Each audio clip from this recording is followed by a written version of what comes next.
전연을 밀어넣어. 폭군 같은 중대장의 명령에 2명의 병사가 등산복 차림의 여성을 날카로운 철조망 벽으로 거칠게 밀었다. 촤악! 그녀의 겉옷이 찢어지는 소리와 함께 그들은 조롱 섞인 웃음을 터뜨렸다.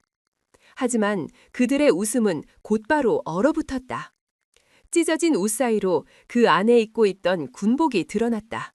그리고 그 군복의 어깨 위, 이글거리는 태양 아래 4개의 다이아몬드 별이 감히 눈을 마주칠 수도 없는 서늘한 빛을 내뿜고 있었다.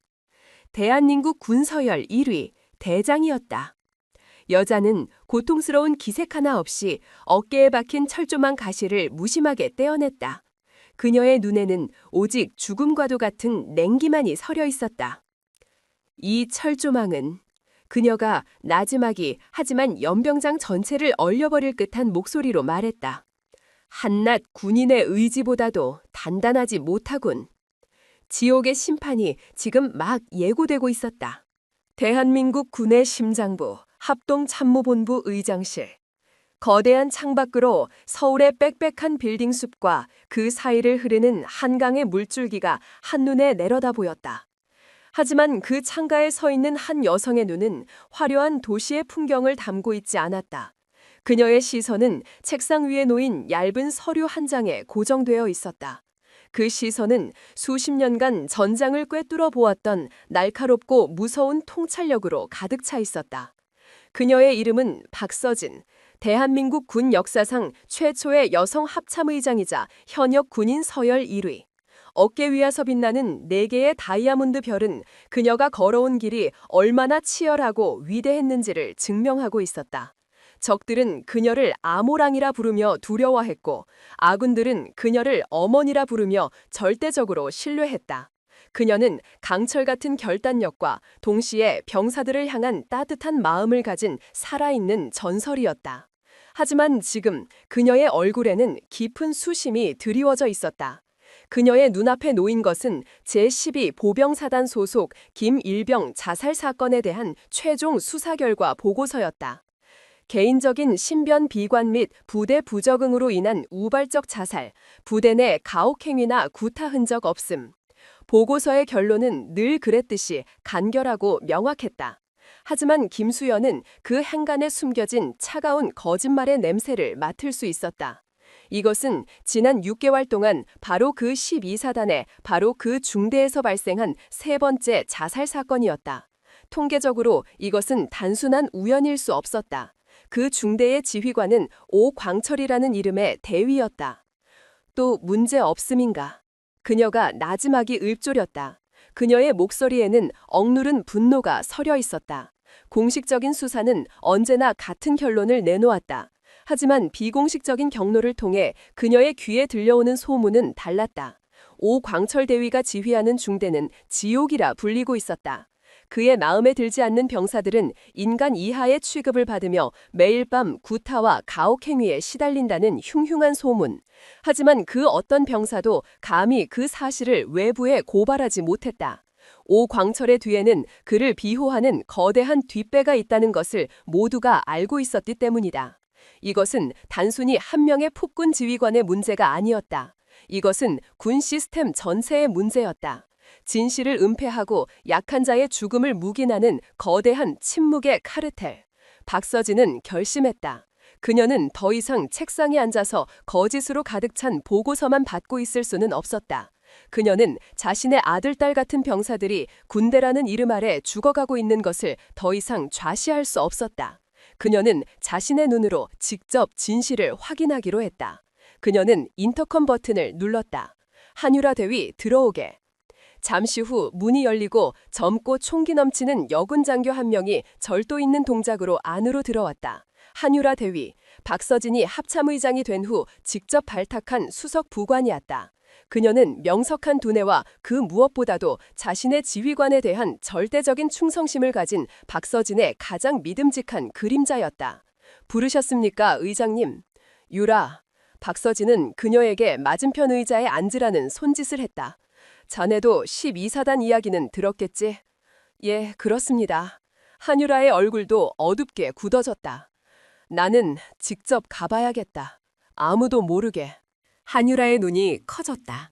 합참의장이 일선 부대를 비밀리에 시찰한다는 것은 전례가 없는 일이었다. 그것은 엄청난 위험을 감수해야 하는 위험한 도박이었다.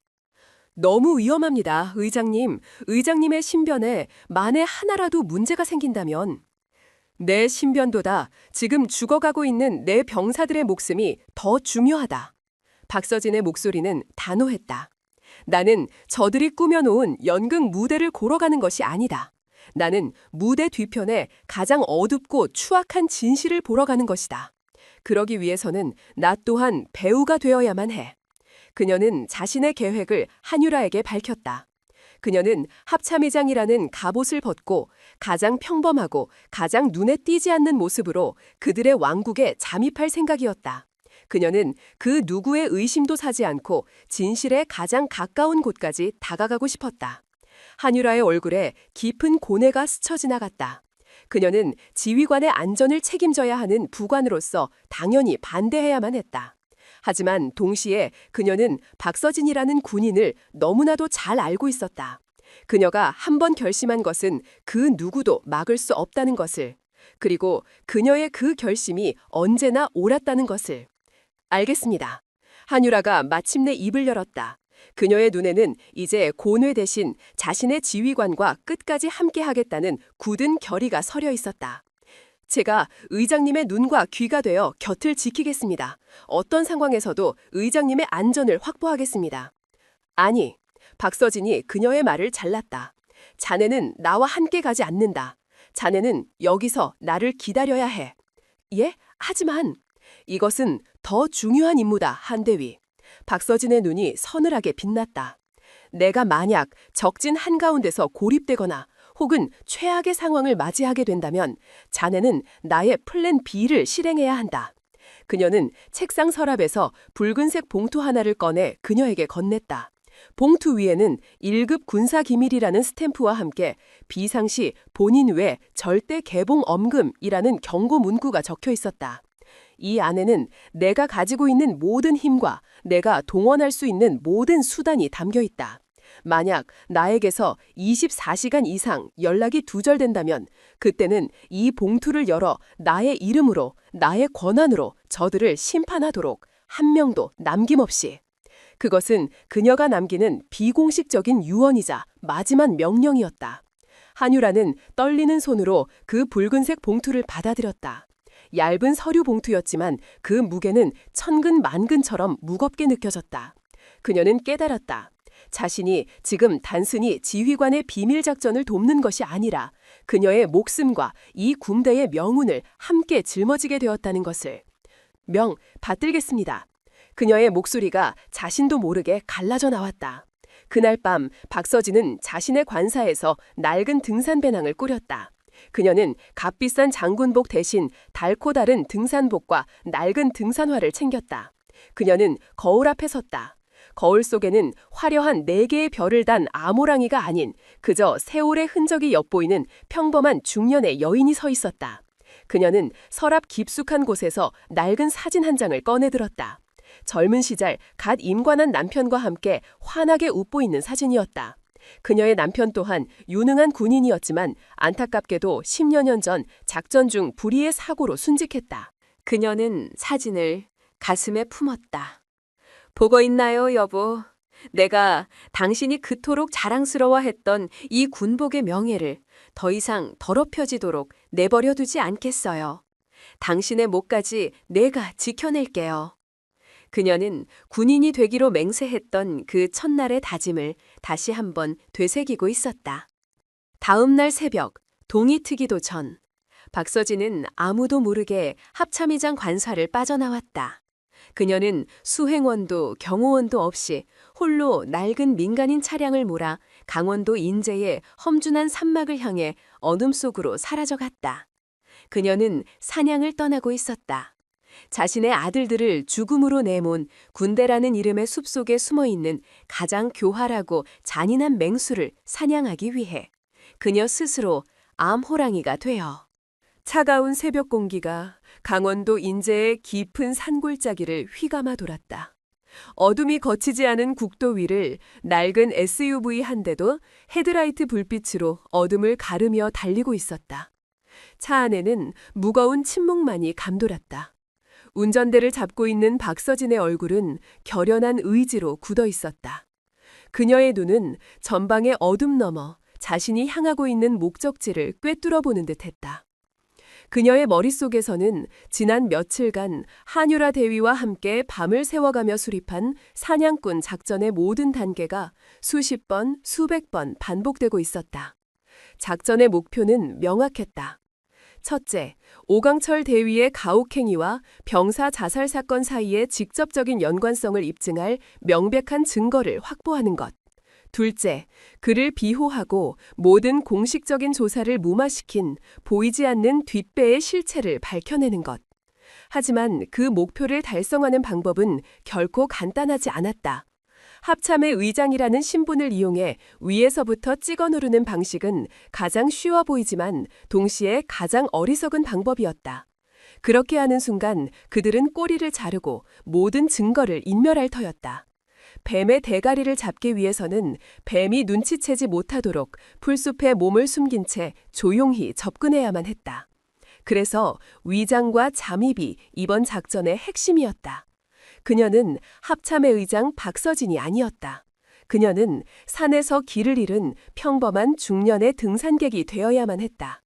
가장 눈에 띄지 않고 가장 의심받지 않으며 가장 무해해 보이는 존재. 그것이 그녀가 선택한 갑옷이자 무기였다. 의장님, 최종 계획안입니다. 출발하기 전날 밤 한유라 대위는 수십 장의 위성사진과 지형도 그리고 부대 배치도 위에 붉은색 펜으로 꼼꼼하게 표기된 작전 계획을 그녀의 앞에 펼쳐놓았다. 12사단의 훈련구역은 민간인 통제구역과 인접해 있습니다. 특히 오강철 대위의 중대가 야외 기동훈련을 실시하는 독사계곡 부근은 등산객들이 종종 경로를 이탈하여 조난당하는 사고가 발생하는 지역입니다. 한유라의 브리핑은 군더더기 없이 명료했다. 의장님께서는 등산객으로 위장하여 의도적으로 이 독사계곡 부근에서 조난당하셔야 합니다. 그러면 수색을 위해 해당 구역을 담당하는 오강철 대위의 부대와 자연스럽게 조우하게 될 겁니다. 조우한 다음은? 그 다음부터는 의장님의 연기에 달려 있습니다. 한유라의 눈이 빛났다. 의장님께서는 겁에 질린 평범한 아줌마가 되셔야 합니다. 군대에 대해 아무것도 모르고 그저 길을 잃어 무서워하는 연약한 민간인. 오광철과 같은 오간하고 남성 우월주의에 빠진 자일수록 그런 상대에게는 경계심을 풀고 자신의 본성을 쉽게 드러내는 법입니다. 그는 의장님을 자신의 권위를 과시하고 희롱할 수 있는 손쉬운 먹잇감으로 여길 겁니다. 그 과정에서 나는 그의 성격과 부하들을 다루는 방식, 그리고 그에게서 풍기는 부패의 냄새를 직접 확인하겠다. 그 말인가? 예, 그렇습니다. 그리고 더 중요한 것이 있습니다. 한유라는 위성사진의 한 지점을 가리켰다. 이곳이 그들이 의정님을 발견하게 될 예상 지점입니다.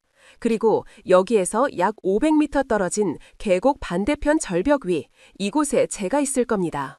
그녀는 초고성능 망원 렌즈가 장착된 디지털 카메라와 지향성 마이크가 달린 녹음 장비를 가리켰다. 저는 그곳에서 의장님과 오광철의 만남에서 벌어지는 모든 상황을 하나도 빠짐없이 영상과 음성으로 기록할 겁니다. 그의 폭언, 그의 위협, 그리고 만에 하나 있을지 모를 물리적인 폭력까지 그 모든 것이 훗날 그의 목을 조를 가장 강력한 증거가 될 겁니다. 그것은 위험천만한 계획이었다. 그녀는 자신의 최고 지휘관을 미끼로 던지는 역할을 맡은 것이다. 박서진은 아무 말 없이 그녀의 브리핑을 듣고 있었다. 그녀의 표정은 흔들림이 없었다. 오광철이 나를 그냥 순순히 돌려보내지 않을 수도 있다. 민간인 무단 침입을 핑계로 나를 부대 안으로 연행하려 할 수도 있겠지. 예, 그 가능성까지 고려했습니다. 그것이 저희에게는 최상의 시나리오가 될 수도 있습니다. 한유라는 부대의 내부 구조도를 펼쳤다. 만약 의장님께서 부대 안으로 들어가시게 된다면 그것은 호랑이 굴로 직접 들어가는 셈이지만 동시에 부대의 가장 깊숙한 곳을 의장님의 눈으로 직접 확인할 수 있는 절호의 기회이기도 합니다. 병사들의 표정, 내무반의 분위기, 그리고 간부들의 행동, 그 모든 것에서 우리는 진실의 조각들을 찾아낼 수 있을 겁니다. 내가 만약 부대 안에서 위험에 처하게 되면 의장님께서 가지고 계신 등산용 스틱을 기억하십니까? 박서진은 자신의 배낭 안에 들어있는 평범해 보이는 등산용 스틱을 떠올렸다. 그 스틱의 손잡이 부분에는 초소형 GPS 추적 장치와 비상 호출 버튼이 내장되어 있습니다. 버튼을 3초 이상 누르시면 의장님의 정확한 위치와 함께 비상 신호가 저에게 전송됩니다. 그리고 그 즉시 저는 의장님께서 저에게 맡기신 플랜 B를 실행할 겁니다. 플랜 B. 그것은 합참의장의 권한으로 군 최정예 특임대를 동원하여 부대 전체를 무력으로 장악하고 박서진을 구출하는 마지막 수단이었다. 알겠다. 박서진은 고개를 끄덕였다. 계획은 완벽했다. 위험하지만 치밀했다. 한 가지만 더 묻겠다. 한대위. 예, 의장님. 자네는 내가 두렵지 않은가? 그녀의 질문은 뜬금없었다. 나는 자네의 최고 지휘관일세. 그런데 자네는 지금 나에게 가장 위험하고 굴욕적일 수 있는 역할을 맡기고 있어. 만약 이 작전이 실패하고 내가 잘못되기라도 한다면 자네의 군 생활도 끝장이야. 그런데도 자네는 조금의 망설임도 없군. 한유라는 잠시 동안 대답을 망설였다. 그리고 그녀는 자리에서 일어나 박서진을 향해 꼿꼿이 허리를 폈다. 의장님, 그녀의 목소리는 떨림 없이 맑고 단단했다. 제가 존경하는 것은 의장님의 어깨 위에 달린 4개의 별이 아닙니다. 저는 그 별의 무게를 그 누구보다도 정직하고 명예롭게 짊어지려 하시는 의장님의 그 마음을 존경하고 따르는 것입니다. 그녀는 박서진의 눈을 똑바로 마주보았다. 저는 의장님의 부관이기 이전에 의장님과 같은 길을 걷고자 하는 한 명의 후배 군인입니다. 그리고 저는 믿습니다. 의장님의 그 마음이 우리를 가장 안전한 승리로 이끌 것이라는 것을. 그러므로 저는 두렵지 않습니다. 그녀의 대답에 박서진의 입가에 아주 오랜만에 따뜻한 미소가 떠올랐다. 그녀는 자신의 선택이 틀리지 않았음을 다시 한번 확신했다. 차는 마침내 목적지인 독사계곡의 입구에 도착했다. 박서진은 차를 길가의 으슥한 곳에 숨겨두고 배낭을 맨 채 차에서 내렸다. 지금부터 24시간 후 이 자리에서 다시 보지. 예, 의장님, 부디 몸 조심하십시오. 자네도. 두 사람은 더 이상의 말 없이 서로를 향해 아주 짧게 눈인사를 나누었다. 그리고 각자 자신의 임무를 위해 어둠 속으로 발걸음을 옮겼다. 박서진은 험준한 산길을 노련한 등산객처럼 소리 없이 오르기 시작했다. 그녀의 몸은 수십 년간의 군 생활로 단련되어 지친 기색이 없었다. 그녀의 머릿속은 오직 작전 생각뿐이었다. 그녀는 한유라가 지정해준 조난 예상 지점에 거의 다다랐을 때 저 멀리 계곡 아래쪽에서 희미한 불빛과 사람들의 목소리가 들려오는 것을 감지했다. 왔구나. 그녀는 일부러 발을 헛디뎌 비탈길 아래로 굴러떨어지는 연기를 했다. 악! 그녀의 입에서 고통스러운 비명이 터져나왔다. 그녀는 발목을 붙잡고 신음하며 땅바닥에 주저앉았다. 모든 것이 완벽한 연기였다. 잠시 후 그녀의 예상대로 수풀을 헤치는 소리와 함께 여러 명의 군인들이 손전등을 비추며 그녀에게 다가왔다. 누구야? 거기 누구 있어? 그리고 그들의 중심에 떡 벌어진 어깨와 오만한 얼굴을 한 명의 장교가 서 있었다. 그의 전투복 가슴팍에는 중대장 오광철이라는 명찰이 선명하게 붙어 있었다. 마침내 호랑이가 뱀의 소굴 앞에 도착한 것이다. 사냥은 이제부터 시작이었다. 거기 누구야? 움직이지 마!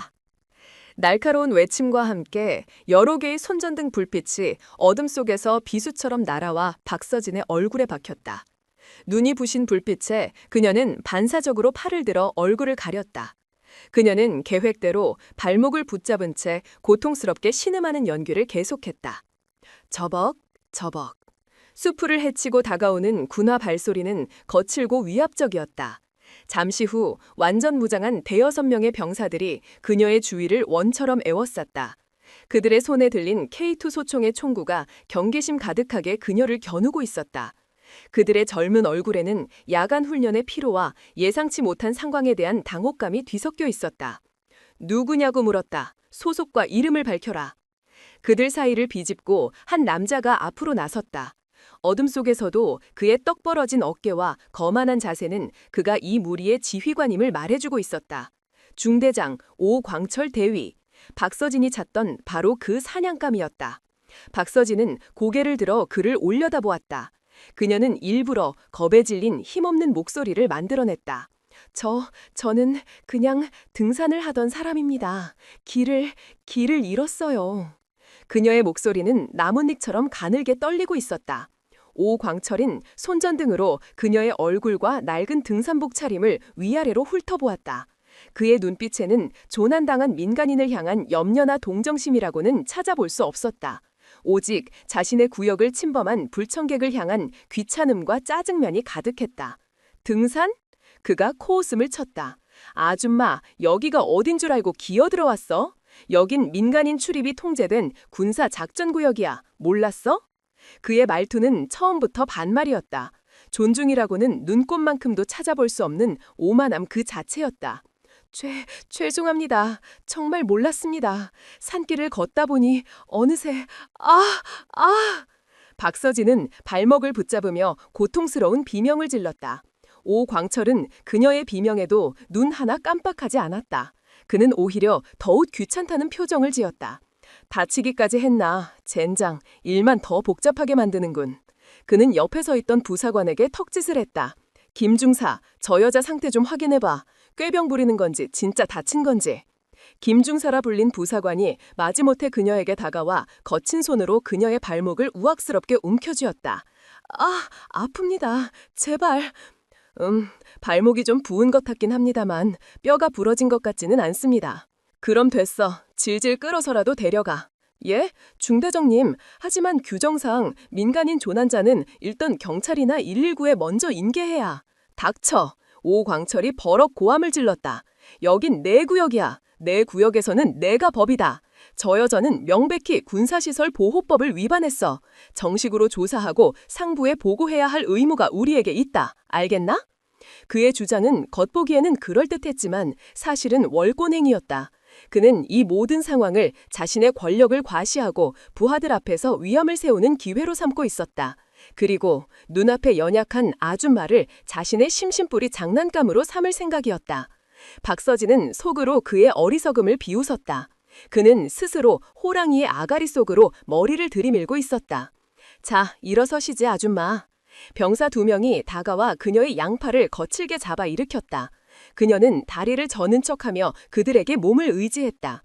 그녀의 몸이 병사들의 몸과 밀착되는 순간 그녀의 코끝에 아주 희미한 하지만 역겨운 냄새가 스쳤다.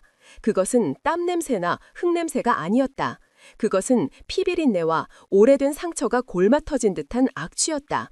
그 냄새는 그녀를 부축하고 있는 젊은 병사들의 군복에서 풍겨나오고 있었다. 박서진의 심장이 차갑게 가라앉았다.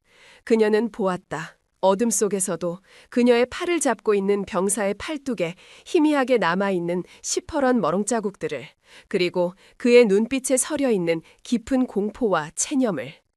소문은 사실이었다. 이곳은 지옥이 맞았다. 그녀는 병사들에게 이끌려 산속에 임시로 구축된 중대 지휘본부로 연행되었다. 그곳은 낡은 군용 텐트 몇 해가 전부인 초라한 곳이었다. 하지만 그곳을 지배하는 공기는 청와대 경호실보다도 더 삼엄하고 폭력적이었다. 오광철은 지휘관용 간이 의자에 거만하게 다리를 꼬고 앉아 있었다.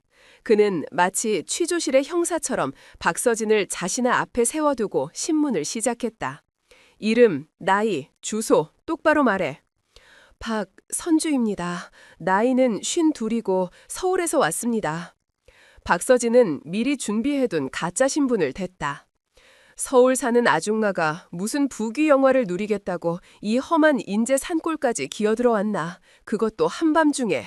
뭔가 꿍꿍이가 있는 거 아니야? 혹시 북에서 내려온 간첩 아니야? 그의 말은 농담이었지만 그의 눈은 웃고 있지 않았다. 그는 그녀를 떠보고 있었다. 아닙니다. 정말입니다. 저는 그냥 남편과 사별하고 마음이 답답해서 혼자 바람 좀 쐬러 온 것뿐입니다. 그녀는 세상에서 가장 불쌍하고 연약한 과부의 모습을 연기했다. 그녀의 목소리는 금방이라도 울음을 터뜨릴 것처럼 애초롭게 떨리고 있었다. 그녀의 연약한 모습은 오광철의 가학적인 심리를 더욱 자극했다. 그는 의자에서 일어나 그녀의 주위를 마치 먹잇감을 살피는 맹수처럼 천천히 맴돌기 시작했다. 과부라. 그는 그녀의 바로 등 뒤에 서서 그녀의 머리카락 냄새를 맡는 듯한 변태적인 행동을 했다. 킁킁. 오랫동안 외로우셨겠군. 그래서 남정네들 땀 냄새가 그리워서 여기까지 오셨나? 그의 입에서 노골적인 성희롱이 튀어나왔다. 주변에 있던 다른 병사들은 고개를 숙인 채 감히 그들의 대화에 끼어들지 못했다. 박서진은 입술을 깨물었다. 온몸의 피가 거꾸로 솟는 듯한 분노와 굴욕감이 그녀를 덮쳤다. 하지만 참았다. 아직은 때가 아니었다. 그녀는 더 큰 그림을 위해 이 모든 것을 견뎌내야만 했다. 그녀는 대답 대신 어깨를 움츠리며 두려움에 떠는 연기를 계속했다. 그녀의 반응 없는 태도가 오광철을 더욱 짜증나게 만들었다. 그는 재미없는 장난감을 만난 아이처럼 흥미를 잃어버렸다. 에이트, 재미없는 아줌마 같으니. 그는 다시 자신의 의자에 주저앉았다. 김중사, 저 여자 일단 저쪽 창고에 쳐넣어놔. 날 밝으면 경찰에 인계하든지 엿을 먹이든지 그때 가서 결정하지. 예, 알겠습니다. 김중사가 다가와 그녀의 팔을 거칠게 잡아 끌었다. 그녀는 다리를 저는 척하며 질질 끌려갔다. 그녀가 끌려가는 내내 오광철과 그의 부하들이 등 뒤에서 던지는 저열한 농담과 낄낄거리는 웃음소리가 그녀의 귓전을 때렸다. 창고는 낡고 축축했다. 안에서는 퀴퀴한 곰팡이 냄새가 진동했다. 김중사는 그녀를 창고 안으로 밀어넣고는 밖에서 문을 잠가버렸다. 철컥. 완벽한 어둠 속에 그녀는 혼자 남았다. 그녀는 더 이상 연기할 필요가 없었다. 그녀는 차가운 흙바닥에 조용히 주저앉았다. 그녀의 얼굴에서는 겁에 질린 과부의 모습이 거짓말처럼 사라져 있었다. 그 자리에는 자신의 병사들이 겪었을 고통에 대한 깊은 슬픔과 저 짐승만도 못한 놈들을 향한 불타는 분노만이 남아 있었다. 그녀는 조용히 등산용 스틱을 고쳐주었다. 그 안에는 그녀의 마지막 희망이자 심판의 도구가 숨겨져 있었다. 조금만 더 참자.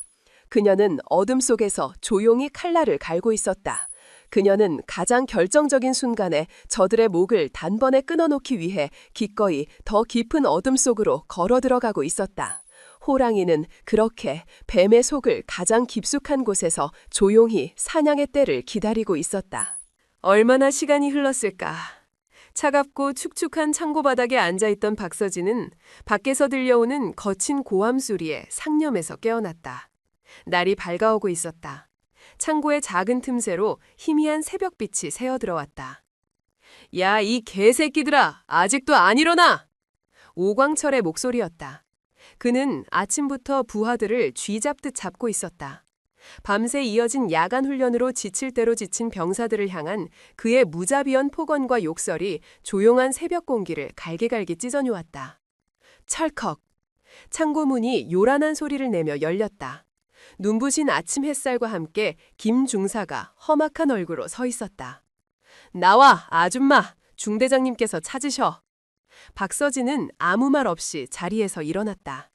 그녀는 밤새 한숨도 자지 못했지만 그녀의 눈은 그 어느 때보다도 맑고 차갑게 빛나고 있었다. 그녀가 창고 밖으로 나왔을 때 눈앞에 펼쳐진 광경에 그녀는 숨을 삼켰다. 부대원 전체가 연병장에 집합해 있었다. 그들의 얼굴은 피로와 굶주림 그리고 공포로 인해 잿빛으로 변해 있었다. 몇몇 병사들은 밤새 구타를 당했는지 얼굴에 멍자국이 선명했다. 그들은 살아있는 인간이 아니라 영혼 없는 마네킹처럼 미동도 없이 서 있었다. 그리고 그들 앞에 오광철이 마치 개선 장군처럼 뒷짐을 지고 서 있었다. 그는 김 중사에게 끌려 나오는 박서진을 보고는 비열한 미소를 지었다. 밤새 잠은 잘 주무셨나, 아줌마? 그는 일부러 모든 병사들이 들을 수 있도록 큰 소리로 그녀를 조롱했다. 덕분에 아주 잘 잤습니다. 박서진이 예상 밖의 대답을 차분한 목소리로 내놓았다. 그녀의 당당한 태도에 오광철의 미간이 꿈틀거렸다. 그는 그녀가 겁에 질려 눈물이라도 흘리며 용서를 빌 것이라 기대했다. 하지만 그녀는 전혀 주눅이 들어있지 않았다. 오히려 그녀의 눈빛은 자신을 똑바로 흔들림 없이 마주보고 있었다. 그것은 그의 자존심을 건드렸다. 감히 일개 아줌마 따위가 자신의 절대적인 권위 앞에서 고개를 빳빳이 쳐들고 있는 것을 그는 용납할 수 없었다. 이 아줌마가 아직도 정신을 못 차렸군. 그는 그녀에게로 어슬렁거리며 다가왔다. 내가 어젯밤에 말했지. 내 구역에서는 내가 법이라고. 그리고 나의 법을 어긴 자는 반드시 그 대가를 치르게 된다고. 그는 연병장 한쪽에 설치된 철조망 장애물을 턱짓으로 가리켰다. 훈련용으로 설치된 날카로운 가시가 돋친 진짜 철조망이었다. 아침 햇살을 받은 철조망 가시가 맹수의 이빨처럼 서늘하게 빛나고 있었다. 저기 보이지? 그의 목소리에 잔인한 쾌감이 묻어나기 시작했다. 나는 오늘 저 아줌마를 본보기로 삼아 군 기감이 무엇인지 너희들의 뼛속 깊이 다시 한번 새겨줄 생각이다. 그는 자신의 옆에 서 있던 덩치 큰 병사 2명에게 눈짓을 했다. 뭘 보고 있어? 전연을 저 철조망 벽으로 밀어넣어라. 그의 명령에 연병장 전체가 얼어붙었다. 병사들의 눈이 경악으로 커졌다. 이것은 훈련도 징벌도 아니었다. 이것은 명백한 살인 미수 행위였다. 하지만 그 누구도 감히 나서서 그의 명령을 거역하지 못했다. 지목된 2명의 병사는 차라리 죽고 싶다는 표정으로 망설이고 있었다. 그들의 젊은 얼굴 위로 양심의 가책과 상관의 명령을 거역할 수 없는 공포가 교차했다. 뭐해? 이 개새끼들아! 당장 실행하지 못해! 오광철의 불호령이 다시 한번 연병장을 울렸다. 결국 2 병사는 눈을 질끈 감고 박서진의 양팔을 붙잡았다. 그들의 손은 사시나무처럼 떨리고 있었다.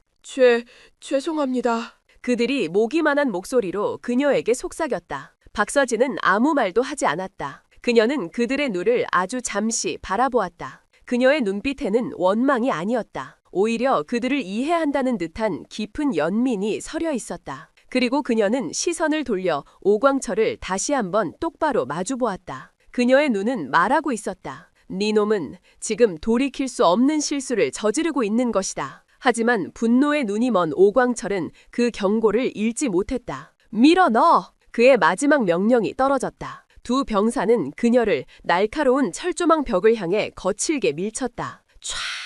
그녀의 낡은 등산복 겉옷이 날카로운 가시에 걸려 종이장처럼 길게 찢겨나가는 소리가 섬뜩하게 울려 퍼졌다. 오광철과 그의 측근은 몇몇 간부들의 입가에 만족스러운 미소가 떠올랐다. 하지만 그들의 미소는 다음 순간 경악과 공포로 그대로 얼어붙었다. 찢어진 겉옷 사이로 그 안에 입고 있던 군복의 일부가 드러났기 때문이었다. 그리고 그 군복의 어깨 부분, 아침 햇살을 받아 그 어떤 보석보다도 더 서늘하고 위엄있게 빛나는 4개의 다이아몬드 별이 그 모습을 드러냈다. 대한민국 국군 단 한 사람에게만 허락된 계급, 대장, 합동참모 2장.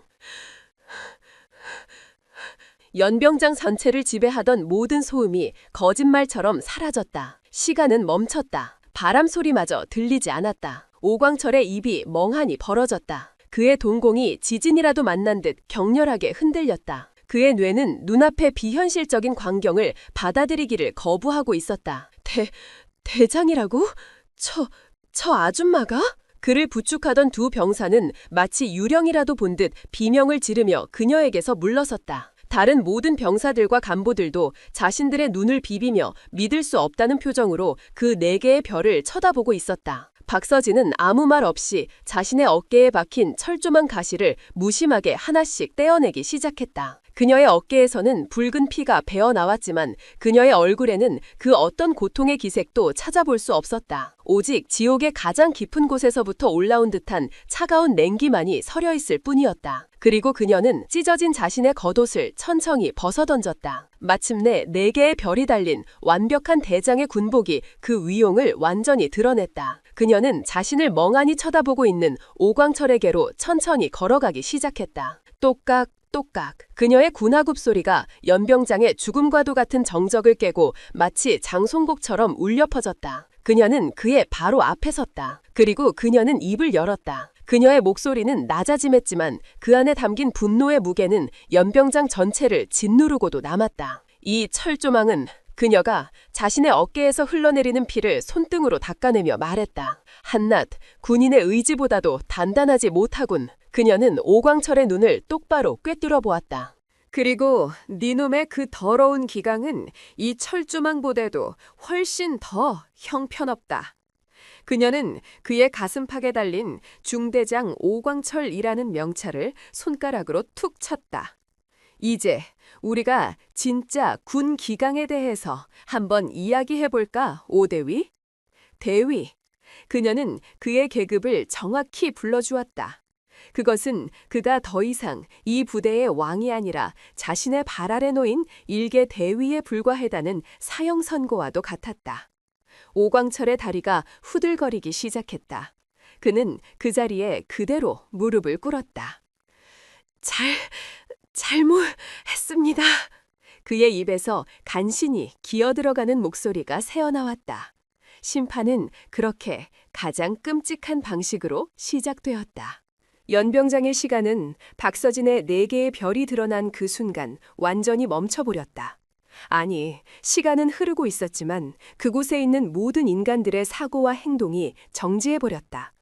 그들은 살아있는 신화가 자신들의 눈앞에 강림한 것을 목격한 미천한 인간들처럼 그저 경배와 공포 속에서 얼어붙어 있을 뿐이었다. 그들은 살아있는 흙먼지 나는 연병장 바닥에 무력하게 무릎을 꿇고 있었다. 그의 뇌는 여전히 눈앞의 현실을 받아들이지 못하고 있었다. 땀인지 눈물인지 모를 액체가 그의 잿빛 얼굴 위로 비오듯 쏟아져 내렸다. 그의 입에서는 의미를 알 수 없는 신음만이 간헐적으로 터져나왔다. 했습니다. 그가 앵무새처럼 같은 말만 되뇌고 있었다. 박서진은 더 이상 그를 쳐다보지 않았다. 그녀의 눈에 그는 더 이상 심판의 대상조차 아니었다. 그는 그저 거대한 부패의 사슬에 가장 끝에 매달려 있던 비참하고 어리석은 끈앞풀에 불과했다. 그녀가 진정으로 잡아야 할 뱀의 대가리는 훨씬 더 깊고 어두운 곳에 숨어 있었다. 하지만 심판은 순서대로 그리고 공정하게 이루어져야만 했다. 그녀의 시선이 연병장을 가득 메운 수백 명의 병사들을 향했다. 그녀의 눈에는 분노나 질책이 아니었다. 그곳에는 깊은 슬픔과 연민 그리고 그들을 지켜주지 못했다는 최고 지휘관으로서의 미안함이 담겨 있었다. 전 부대원들에게 명한다. 그녀의 목소리가 마이크 없이도 연병장 전체를 압도했다. 그녀의 목소리에는 듣는 이의 심장을 울리는 기묘한 힘이 실려 있었다. 전원, 지금 즉시 각자의 내무반으로 복귀한다. 그리고 다음 명령이 있을 때까지 그곳에서 대기하도록. 그 어떤 소란도 그 어떤 불필요한 행동도 용납하지 않는다. 그것은 명령이자 동시에 배려였다. 그녀는 이 어린 병사들이 앞으로 벌어질 피해 숙청을 직접 목격하게 하고 싶지 않았다. 그들의 젊은 마음에 더 이상의 상처를 남기고 싶지 않았다. 병사들은 잠시 망설였다. 그리고 누군가를 시작으로 하나 둘씩 몸을 돌리기 시작했다. 그들은 자신들의 중대장인 오광철을 힐끗 쳐다보았다. 그는 여전히 고개를 숙인 채 아무런 명령도 내리지 못하고 있었다. 그의 왕국은 끝났다. 병사들은 조용히 그리고 신속하게 연병장을 빠져나갔다. 그들의 발걸음 소리는 마치 장례 행렬처럼 무겁고 슬펐다. 잠시 후 거대한 연병장에는 몇 사람만이 덩그러니 남았다. 박서진, 무릎 꿇은 오광철, 그리고 그를 부축했던 2명의 병사와 그의 측근이었던 몇몇 간부들. 그들은 사형 집행을 기다리는 죄수들처럼 새하얗게 질린 얼굴로 서 있었다. 박서진은 그들을 향해 한 걸음 다가갔다. 너희들에게는 선택권을 주겠다. 그녀가 차갑게 말했다. 지금 너희들의 죄를 스스로 인정하고 수사에 협조하겠는가? 아니면 저자와 함께 반역죄로 군사재판에 서겠는가? 반역죄 라는 단어에 그들의 얼굴이 경악으로 물들었다. 단순한 가혹행위나 상관 모욕이 아니었다. 반역, 그것은 군인에게 내려질 수 있는 가장 무서운 죄목이었다. 지금 무슨 말씀을? 오광철의 오른팔이었던 한 중위가 떨리는 목소리로 물었다. 박서진은 대답 대신 자신의 주머니에서 작은 수첩을 꺼내들었다. 그것은 지난 6개월간 이 부대에서 자살한 3명의 병사들의 이름이 적힌 죽음의 명단이었다. 김민석 1병, 박준호 상병, 그리고 이승우 2병. 그녀가 그 이름들을 하나하나 나지막이 불렀다. 그 이름들은 마치 망령처럼 연병장 위를 맴돌았다. 이들은 너희들의 가혹행위와 폭력을 견디다 못해 스스로 목숨을 끊었다. 너희들은 단순히 병사들을 괴롭힌 것이 아니다. 너희들은 조국이 우리에게 맡긴 귀한 아들들을 죽음으로 내몬 살인자다. 그녀의 목소리가 칼날처럼 그들의 심장을 파고들었다. 그리고 군인의 가장 신성한 의무인 부하의 생명을 지키는 것을 포기한 지휘관은 적 앞에서 총을 버리고 도망친 자와 다를 바 없다. 그것은 군에 대한 명백한 배신 행위이며 반역이다. 그녀의 논리는 잔인할 정도로 정확했다. 다시 한번 묻겠다. 선택해라. 살고 싶나? 아니면 저 자와 함께 죽고 싶나? 그녀의 마지막 말에 그들 사이에 균열이 생기기 시작했다. 그들은 서로의 눈치를 보며 흔들리기 시작했다. 영원할 것 같았던 그들의 의리는 죽음의 공포 앞에서 모래성처럼 허물어지고 있었다. 마침내 가장 젊었던 하사 한 명이 무릎을 꿇었다. 쿵. 잘못했습니다. 제가 아는 모든 것을 말씀드리겠습니다. 그의 자백을 시작으로 다른 간부들도 약속이라도 한 듯 줄줄이 무릎을 꿇기 시작했다. 저도 자백하겠습니다. 살려주십시오. 오직 오광철만이 넋이 나간 사람처럼 그 광경을 멍하니 쳐다보고 있었다. 그는 자신의 충실했던 부하들이 자신을 배신하고 살아남기 위해 발버둥 치는 모습을 믿을 수 없었다. 바로 그때였다. 두두두두두. 하늘 저편에서 여러 대의 헬기 프로펠러 소리가 천둥처럼 울려 퍼지기 시작했다. 모두가 하늘을 올려다보았다. 검은색 특수 침투용 헬기 3대가 위압적인 모습으로 연병장을 향해 하강하고 있었다. 헬기의 동체에는 국군 방첩사령부의 마크가 선명하게 새겨져 있었다.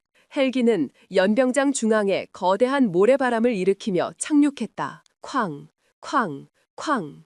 헬기의 문이 열리고 검은색 복면과 특수 전투복으로 무장한 수십 명의 특임대 요원들이 일사불란하게 쏟아져 나왔다. 그들의 손에는 기관단총이 들려 있었고 그들의 눈은 그 어떤 감정도 담겨 있지 않은 살인 기계의 그것이었다. 그들은 한치의 망설임도 없이 연병장에 남아있는 모든 간부들을 순식간에 제압하고 포위했다. 그리고 헬기에서 마지막으로 한 명의 여군 장교가 내려섰다. 그녀는 바로 박서진의 부관 한유라 대위였다. 그녀의 손에는 박서진이 그녀에게 맡겼던 바로 그 붉은색 봉투가 들려 있었다. 그녀는 박서진에게 다가와 거수경례를 붙였다. 의장님, 명령하신 천둥작전 준비 완료되었습니다. 천둥작전. 그것이 박서진이 준비한 플랜 B의 이름이었다. 그녀는 처음부터 이 모든 상황을 예상하고 있었던 것이다. 박서진은 고개를 끄덕였다. 지금부터 이 부대 전체를 완벽하게 봉쇄한다. 단 한 명의 관련자도 단 하나의 서류도 외부로 빠져나가지 못하도록. 그녀는 한유라의 손에 들린 봉투를 받아들고 그 안에서 대통령 직인이 찍힌 긴급 명령서를 꺼내들었다.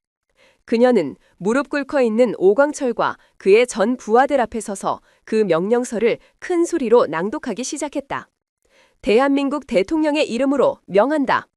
현 시간부로 제12보병사단 제3대대 제7중대의 지휘관 대위 오광철 이하 부대 내 가혹행위 및 병사 사망 사건에 연루된 모든 관련자들을 지위 해제하고 군 형법상 최고 수위의 조사를 실시한다. 본 조사를 위해 국방부 장관 직속 특별수사본부를 구성하고 그 모든 지휘 권한을 합동참모의장 대장 박서진에게 위임한다.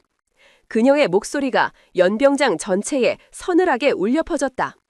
그것은 한낱 중대장을 심판하는 것을 넘어 군 전체에 만연한 부조리와 침묵의 카르텔을 향한 거대한 전쟁의 서막을 알리는 선전포고였다. 작전 개시. 그녀의 마지막 명령과 함께 방첩사 요원들은 일제히 움직이기 시작했다. 그들은 오광철과 무릎 꿇은 간부들의 손에 차가운 수갑을 채웠다. 그리고 사령부 본관을 향해 폭풍처럼 들이닥쳤다. 부대는 순식간에 거대한 수술대 위로 올라갔다.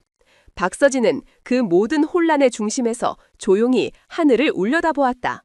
이제 진짜 뱀의 대가리가 모습을 드러낼 차례였다. 그는 자신의 꼬리가 잘려난 것을 보고 반드시 반격해 올 터였다. 그녀는 그 반격을 기다리고 있었다. 아니, 유도하고 있었다. 그녀의 진짜 사냥은 이제부터 시작이었다. 박서진이 쏘아 올린 천둥작전의 신호탄은 예상보다 훨씬 더 거대한 파장을 불러일으켰다. 오광철 대위와 그의 측근들은 특별수사본부의 강도 높은 조사 앞에서 자신들이 알고 있는 모든 것을 털어놓기 시작했다. 살아남기 위한 비겁한 발악이었다. 그리고 그들의 입에서 마침내 그토록 찾아 헤매던 몸통의 이름이 모습을 드러냈다. 십자회. 그것은 군 내부의 특정 파벌, 즉 특정 지역과 특정 학교 출신들만이 가입할 수 있는 비밀스러운 사조직의 이름이었다. 그들은 수십 년에 걸쳐 군의 주요 보직을 독점하고 서로의 비리를 묵인하며 거대한 부패의 네트워크를 구축해왔다. 그들의 힘은 군을 넘어 정치권과 재계에까지 깊숙이 뚫어내리고 있었다. 오광철은 그 십자회에 충실한 개에 불과했다. 그가 그토록 오만방자하게 날뛸 수 있었던 이유는 바로 그의 등 뒤에 십자회라는 거대한 방패가 있었기 때문이었다. 병사들의 자살 사건이 번번이 문제없음으로 종결될 수 있었던 이유 또한 마찬가지였다.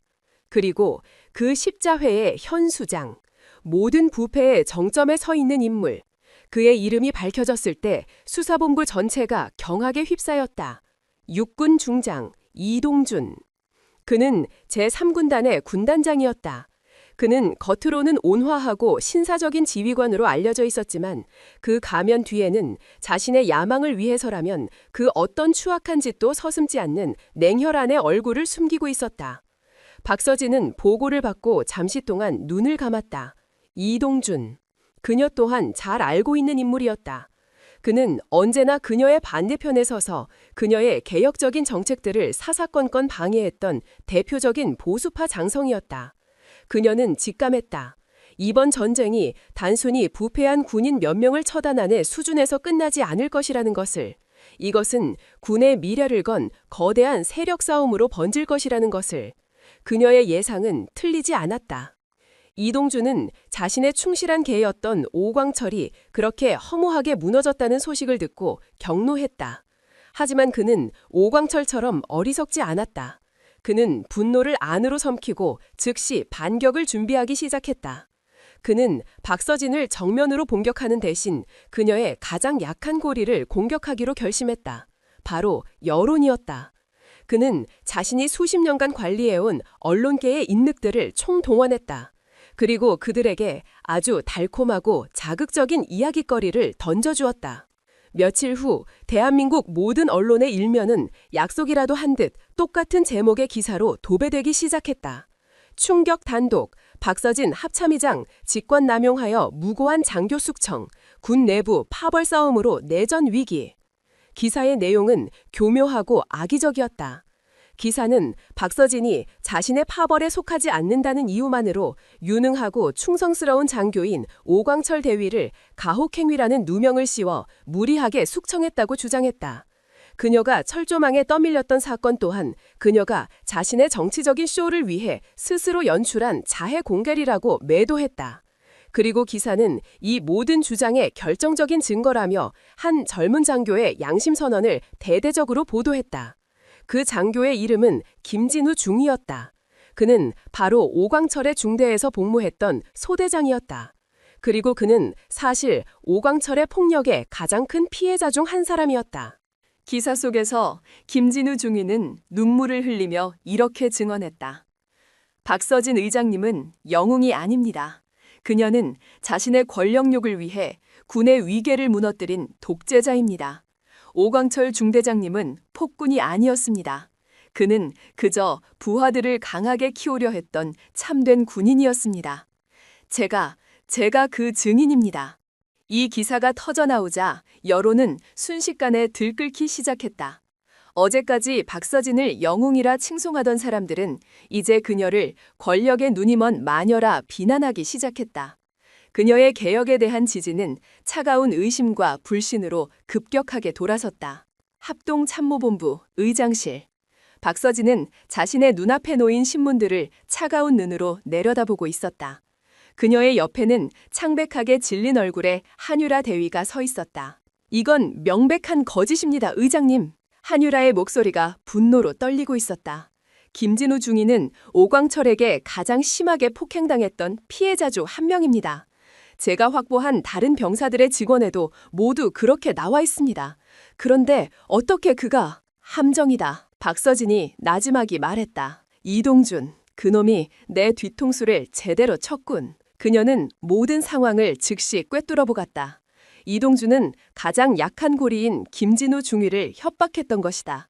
아마도 그의 가족을 빌미로 네가 거짓 증언을 하지 않으면 너의 부모님과 동생들이 무사하지 못할 것이다 라고.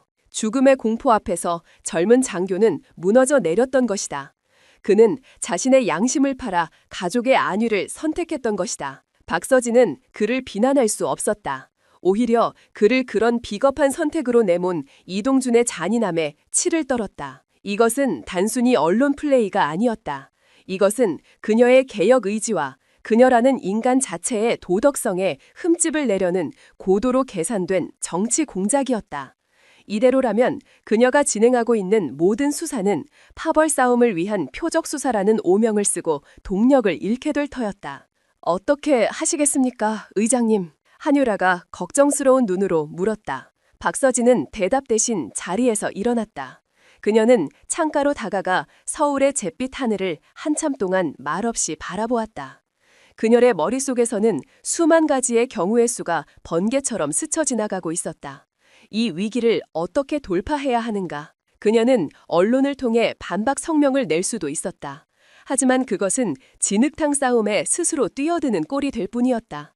그녀는 이동준이 파놓은 바로 그 함정에 걸려들게 될 터였다. 그녀에게는 더 확실하고 더 극적인 반전의 카드가 필요했다. 모든 사람들의 예상을 뒤엎고 이 거짓의 연극을 단 한 방에 끝장낼 수 있는 그런 카드. 그녀는 천천히 몸을 돌렸다. 그녀의 눈에 다시 아모랑이의 서늘한 빛이 돌아와 있었다. 기자회견을 열겠다. 예? 지금 이 상황에서요? 한유라가 놀라 되물었다. 그래, 바로 오늘 오후 국방부 브리핑룸에서 내가 직접 모든 의혹에 대해 내 입으로 직접 해명하겠다. 하지만 의장님, 그것은 너무 위험합니다. 기자들은 의장님을 물어뜯으려 할 겁니다. 알고 있다. 박서진의 입가에 아주 희미한 하지만 자신감 넘치는 미소가 떠올랐다. 하지만 그들은 모를 것이다. 오늘의 진짜 주인공은 나가 아니라는 것을. 그녀는 한유라의 어깨를 굳게 잡았다. 한대위, 자네에게 아주 중요한 임무를 맡기겠다. 그녀의 눈빛은 그 어느 때보다도 진지하고 비장했다. 지금부터 자네는 이 연극의 무대 감독이 되어야 한다. 내가 신호를 보낼 때 자네는 내가 준비한 마지막 배우를 무대 위로 올려보내도록 단 1초의 오차도 없이. 그녀의 계획을 전해들은 한유라의 눈이 경악과 감탄으로 커졌다. 그것은 너무나도 대담하고 위험천만한 도박이었다. 하지만 동시에 성공한다면 이 모든 판을 단숨에 뒤집을 수 있는 완벽한 신의 한 수였다. 명 받들겠습니다. 한유라의 목소리에 새로운 희망과 흥분이 실리기 시작했다. 그날 오후 국방부 기자회견장. 수백 명의 기자들이 피냄새를 맡은 상어떼처럼 모여들어 있었다. 그들의 눈은 탐욕스러운 호기심으로 번들거리고 있었다. 그들은 오늘 이 자리에서 한 명의 영웅이 어떻게 추락하는지를 목격하기 위해 모여든 하이에나들이었다. 단상 위로 박서진이 홀로 모습을 드러냈다. 그녀의 얼굴은 수척했지만 그 눈빛만큼은 조금의 흔들림도 없었다. 그녀를 향해 수백 개의 카메라 플래시가 무자비하게 터져나왔다. 전쟁은 이제 새로운 국면으로 접어들고 있었다. 그리고 그 전쟁의 승패는 오늘 이 자리에서 결정될 터였다. 찰칵, 찰칵, 찰칵, 찰칵. 국방부 기자회견장은 마치 전쟁터의 포화처럼 끊임없이 터져나오는 카메라 플래시 불빛으로 가득했다. 수백 명의 기자들은 먹잇감을 눈앞에 둔 맹수들처럼 단상 위에 홀로 선 박서진을 향해 날카로운 질문들을 쏟아내기 시작했다. 의장님, 오강철 대위 숙청이 군 내부 파벌 싸움의 결과라는 의혹에 대해 인정하십니까? 철조문 사건이 의장님께서 직접 연출한 자해 공갈이라는 주장에 대해 어떻게 생각하십니까? 김진우 중위의 양심 선언이 모든 진실을 말해주고 있는 것 아닙니까? 그들의 질문은 질문이 아니었다. 그것은 이미 답이 정해져 있는 악의적인 비난의 화살이었다. 그들은 그녀의 해명을 들으러 온 것이 아니었다. 그들은 그녀가 무너져 내리는 모습을, 그녀의 눈에서 눈물이 터져나오는 그 극적인 순간을 포착하기 위해 온 하이에나들이었다. 박서진은 쏟아지는 질문의 폭풍 속에서 아무 말 없이 눈을 감았다. 그녀의 침묵은 마치 그녀가 모든 혐의를 인정하는 것처럼 보였다. 기자들은 더욱 흥분하여 자극적인 질문들을 쏟아냈다. 청와대와 국방부의 고위 관계자들은 별도의 모니터링 룸에서 이 모든 광경을 초조하게 지켜보고 있었다. 그들 대부분은 박서진이 이 위기를 넘기지 못할 것이라고 비관적으로 예측하고 있었다. 너무 무모했어. 저 자리는 호랑이 굴에 스스로 머리를 들이민 꼴이야. 국방부 장관이 나지막이 탄식했다. 잠시 후 박서진이 천천히 눈을 떴다. 그녀의 눈에는 그 어떤 혼란이나 두려움도 담겨 있지 않았다. 오히려 폭풍의 눈 한가운데처럼 무서울 정도로 고요하고 평온했다. 그녀는 마이크를 잡았다. 저는 오늘 이 자리에서 저에게 제기된 그 어떤 의혹에 대해서도 변명하거나 해명하지 않을 것입니다. 그녀의 첫 마디는 모두의 예상을 완전히 벗어나는 것이었다. 기자회견장이 순간 술렁났다. 대신 저는 오늘 여러분에게 진실을 볼 수 있는 눈을 직접 선물해 드리고자 합니다. 그녀는 단상 아래에 서 있던 자신의 부관 한유라 대위를 향해 아주 미세하게 고갯짓을 했다. 그것은 약속된 신호였다. 한유라는 고개를 끄덕이고는 기자회견장의 옆문으로 조용히 사라졌다. 여러분께서 진실이라고 믿고 있는 김진우 중위의 양심 선언, 저는 그에게 자신의 입으로 바로 이 자리에서 다시 한번 그 진실을 말할 기회를 주고자 합니다. 그녀의 말이 끝나기가 무섭게 기자회견장의 옆문이 열리고 2명의 헌병에게 이끌려 1명의 젊은 장교가 안으로 들어왔다. 김진우 중위였다. 그의 얼굴은 며칠 사이에 반쪽이 되어 있었다. 그의 눈은 극심한 공포와 죄책감으로 퀭하게 들어가 있었고 그의 걸음걸이는 사형장으로 끌려가는 죄수처럼 위태로웠다. 기자회견장은 다시 한번 흥분으로 들끓었다. 아무도 주인공이 직접 등장할 것이라고는 상상도 못했던 것이다. 카메라 플래시가 김진우 중위를 향해 집중적으로 터져나왔다. 그는 덜덜 딸리는 다리로 단상 위 박서진의 옆에 마련된 별도의 증언대에 섰다. 그의 손에는 누군가 미리 작성해준 듯한 두툼한 원고가 들려 있었다. 김진우 중위, 박서진이 그를 향해 나지막이 말했다.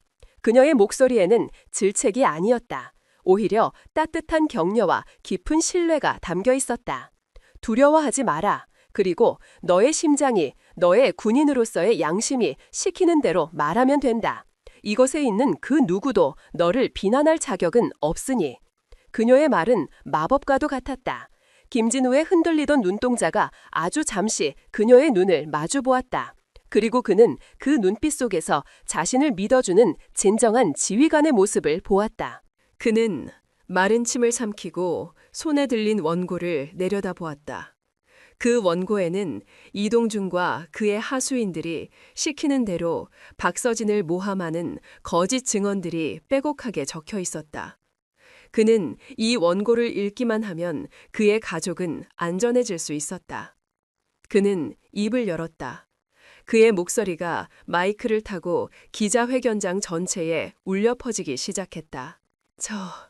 저는 박서진 의장님의 그는 준비된 거짓말을 내뱉으려 했다. 하지만 그의 목소리가 떨려 나왔다. 그의 눈앞에 오광철에게 무자비하게 폭행당했던 동료 병사들의 얼굴이 스쳐 지나갔다. 그리고 철조망 벽 앞에서 자신들을 지키려 했던 박서진의 그 서늘하지만 믿음직스러웠던 눈빛이 떠올랐다. 그는 더 이상 비겁자가 될 수 없었다. 그는 말을 멈췄다. 그리고 그는 자신의 손에 들려있던 그 거짓으로 가득 찬 원고를 천천히 들어 올렸다. 그리고 찌! 그는 모든 카메라 앞에서 그 원고를 갈기갈기 찢어버렸다. 기자회견장은 이제 경악으로 완벽한 정적에 휩싸였다. 최강일의 각본에 다시 한번 치명적인 균열이 생기는 순간이었다. 김진우는 찢어진 종이 조각을 바닥에 내던졌다. 그리고 그는 마이크를 다시 잡았다. 그의 눈에서는 뜨거운 눈물이 쉴 새 없이 흘러내리고 있었다. 하지만 그의 목소리는 더 이상 떨리지 않았다. 모두 거짓말입니다. 그의 외침은 절규에 가까웠다. 기사에 나온 저의 증언은 모두 강요에 의한 것이었습니다. 이동준 군단장이 저의 가족을 빌미로 저를 협박했습니다. 그는 숨을 쉴 틈도 없이 모든 진실을 쏟아내기 시작했다. 오광철은 악마였습니다. 그는 인간이 아니었습니다. 그는 매일 밤 병사들을 짐승처럼 구타하고 모욕했습니다. 저 또한 그에게 수없이 맞았습니다. 저희에게 12사단 7중대는 군대가 아니라 지옥이었습니다. 그의 고백은 너무나도 생생하고 처절했다. 그 어떤 기사보다도 그 어떤 증거보다도 강력한 진실의 힘이 담겨 있었다. 바로 그때였다. 기자회견장의 가장 뒤편에서 누군가 자리에서 벌떡 일어섰다. 그는 12사단의 평범한 병사였다. 그는 쓰고 있던 전투모를 벗어 던졌다. 김진우 중위님의 말씀이 모두 사실입니다. 그가 목이 터져라 외쳤다. 저도 증언하겠습니다. 오광철은 악마입니다. 그의 외침을 시작으로 놀라운 일이 벌어지기 시작했다. 그의 옆에 앉아있던 또 다른 병사가 자리에서 일어났다. 그리고 그 옆의 병사도 마치 도미노처럼 기자들 사이에 민간인처럼 위장하고 앉아있던 수백 명의 12사단 병사들이 일제히 자리에서 일어나 자신들의 모자를 벗어던지기 시작했다. 그들은 한유라 대위가 박서진의 마지막 명령에 따라 비밀리에 준비해 놓은 마지막 배우들이었다. 저도 맞았습니다. 제 동기는 그의 폭력을 견디지 못하고 자살했습니다. 진실을 밝혀주십시오. 수백 명의 목소리가 하나의 거대한 함성이 되어 기자회견장을 뒤흔들었다. 그것은 오랫동안 억눌려왔던 약자들의 거룩한 분노의 폭발이었다. 기자들은 흥분을 감추지 못하고 일제히 그들을 향해 카메라를 돌렸다. 이것은 단순한 폭로가 아니었다. 이것은 역사의 한 페이지를 장식할 거대한 혁명의 순간이었다. 단상 위에서 박서진은 그 모든 광경을 조용히 지켜보고 있었다. 그녀의 뺨 위로 뜨거운 눈물이 흘러내리고 있었다. 그녀는 믿고 있었다. 진실은 잠시 가려질 수는 있어도 결코 죽지 않는다는 것을. 그리고 군대의 진정한 힘은 소수의 장군이 아니라 침묵하지 않는 다수의 병사들에게서 나온다는 것을. 이동준과 최강일의 완벽했던 제국은 그렇게 가장 낮은 곳에서부터 이름 없는 병사들의 용기 있는 외침에 의해 무너져 내리고 있었다. 정의는 그렇게 가장 급적인 방식으로 다시 살아나고 있었다. 국방부 기자회견장은 거대한 혁명의 광장으로 변해 있었다. 수백 명의 젊은 병사들이 터뜨린 진실의 함성은 그 어떤 정치 공작보다도 그 어떤 언론 플레이보다도 강력했다. 대한민국 전체가 그들의 용기 있는 외침에 귀를 기울였다. 여론은 하룻밤 사이에 다시 한번 극적으로 돌아섰다. 박서진은 다시 영웅이 되었다. 아니, 영웅을 넘어 썩어빠진 군을 개혁할 유일한 구원자로서 국민들의 절대적인 지지를 받게 되었다. 이 모든 광경을 이동준 중장은 자신의 군단장 집무실 거대한 모니터를 통해 실시간으로 지켜보고 있었다. 그의 얼굴은 분노와 모욕감으로 흉측하게 일그러져 있었다. 그의 손에 들려있던 값비싼 크리스탈 유리장이 그의 악력에 바삭 소리를 내며 산산조각 났다. 날카로운 유리 조각이 그의 손바닥을 파고들어 붉은 피가 흘러내렸지만 그는 고통을 느끼지 못하는 듯했다. 박서진, 이 개 같은 년. 그의 입에서 짐승의 으르렁거림과도 같은 저주가 터져나왔다. 그의 완벽했던 계획은 완전히 실패했다. 김진우라는 겁먹은 졸개를 이용해 박서진의 도덕성에 흠집을 내려 했던 그의 시도는 오히려 수백 명의 숨겨진 적들을 잠에서 깨우는 꼴이 되고 말았다. 그는 자신이 완전히 궁지에 몰렸다는 것을 깨달았다. 수사망은 이제 그의 턱 밑까지 차오르고 있었다.